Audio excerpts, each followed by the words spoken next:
po sa ating Pasig Urban Settlements Office dahil araw niyo po sa February 14. Nais ko rin pong i-award ang Best in Singing ngayong umaga na si Councilor Pao Santiago. Rinig na rinig po namin kanina, ang ganda ng kanyang boses habang umaawit tayo ng Marcha ng Pasig. Sa ating PCGH staff, maraming salamat po. Lalo na po sa aking doktor. Alam mo, Dr. Fernandez, sumasakit na naman yung balikat ko. Hindi ko na naman maitaas. Pero anyway, maraming salamat po sa inyo. Hindi lang sa flag raising natin, kundi sa Dr. Castro, sa maganda ninyong serbisyo. Hindi madali magpatakbo ng ospital, lalo na sa public. Alam niyo, ito, alam na naman nila ito kasi pati nung anniversary na ikwento ko na naman ito. Pero para sa ibang mga kasama po, hindi na para sa inyo. Pag nagkukwentuhan kami ng mga ibang mayor, pati ng mga ibang governor, pati ng mga bukal sa ibang lalawigan, konsehal sa ibang lungsod, pag nagkukwentuhan po kami, halos lahat, siguro 99% sa amin nag-agree. Ang pinakamahirap para sa isang LGU na patakbuhin ay isang ospital. Yan po talaga yung pinakamahirap. Pero kahit ganun po ang nakikita natin ang PCGH, pati naman yung PCCH, pero anniversary ng PCGH, kaya PCGH muna. Makikita po natin, pag nakikipag-ugnayan tayo sa Department of Health, sa national na pamahalaan, ang lagi pong sinasabi, ang laging nakikita, ay maganda ang serbisyo ng PCGH. Katunayan, nung nag-grading po tayo, ko lang yung exact technical terms, pero nung binigyan tayo ng grado ng Department of Health, hindi naman mapepeke yun talagang kung ano yung base sa inspection nila, yun po. Alam niyo po ba, ang PCGH ay nag-score ng 99% mula sa Department of Health. Kaya talagang nakaka-proud. Imposible maging perfecto ang isang ospital. At minsan, from time to time, medyo madalas nga, sabihin natin ang totoo, nakakatanggap tayo ng mga reklamo o pagpuna sa ating ospital. Kahit naman sa private, nagkakaproblema kahit sa anong pinakakilalang ospital sa buong mundo. Dito lang sa Pilipinas, kahit punta kayo sa mga kilalang private hospital natin, napupuno talaga ang emergency room, nagkakaproblema. Aminin natin, minsan nagkakamali din talagang medical professionals. Mga tao rin po yan. Pag naka-duty ng ilang oras, minsan magsusungit din talaga. Hindi natin sinasabi okay lang yun at kino-correct naman natin, kinakausap natin pag may nakikita tayong empleyado na nagkakamali o hindi maganda ang sa pagharap sa tao, pero kita natin yung overall maganda.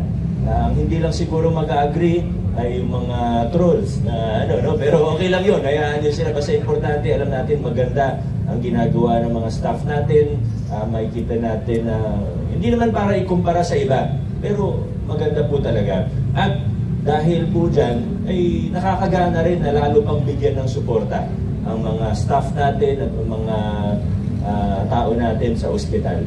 Kaya yung narinig nyo po, yung mga kakatapos lang o yung mga nagawa, yung supply building, nandyan po yung hemodialysis, etc. Hindi na para banggitin yun na isa, siguro alam na naman po natin yun. Pero yung mga upcoming, kumbaga hindi lang tayo basta, okay na yan. Kundi gusto natin patuloy na ini-improve ang mga serbisyo ng ating pamahalaan. Yan naman yung dahilan kung bakit kino-convert sa kasalukuyan at may major renovation ang Pasig City Children's Hospital na ngayon po ay kinikilala na bilang Pasig City Hope Medical Center.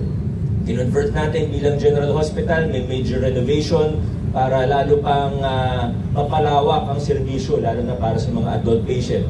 Pag napupuno kasi ang PCGH, nahihirapan tayo. Kaya ito, ina-expand natin yung mga serbisyo sa adult patients sa PCCH. Kaya tayo nagtayo ng isa sa pinakamalaking dialysis center sa buong Pilipinas, ang mega dialysis center natin.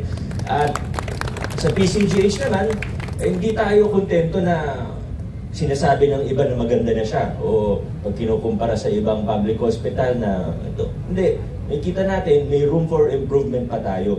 Kaya yung nabanggit po kanina, una, nagtatayo po tayo ngayon ng Malasakit Center na magiging malaking tulong po sa mga kapwa natin Pasigueño. Of course, national program ang Malasakit Center, pero ang counterpart natin, bukod sa koordinasyon, ay yung physical, yung infrastructure component sa LGU po yan. So, siguro this month, no, baka pwede na tayong mag-operate doon sa Malasakit Center natin. Yung isa pang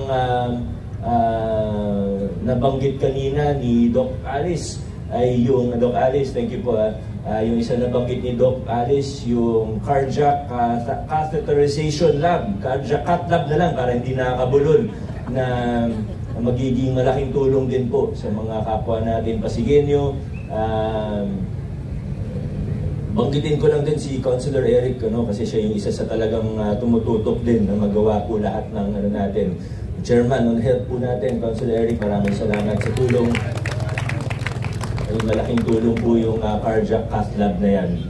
Bukod po ron, yung drainage and road network system natin sa PCH this year din po yan. Yung waiting area na minsan nagiging problema po natin this year din po dyan. At marami pa pong iba.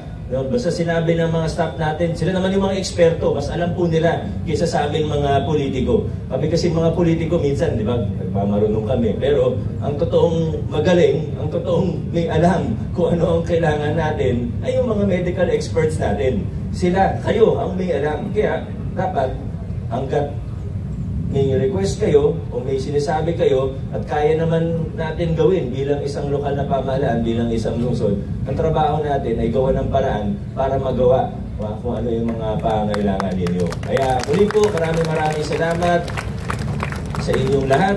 Happy anniversary, happy Puso Day, Karik. At muli po sa ating lahat, magandang umaga. Adjourn na po tayo.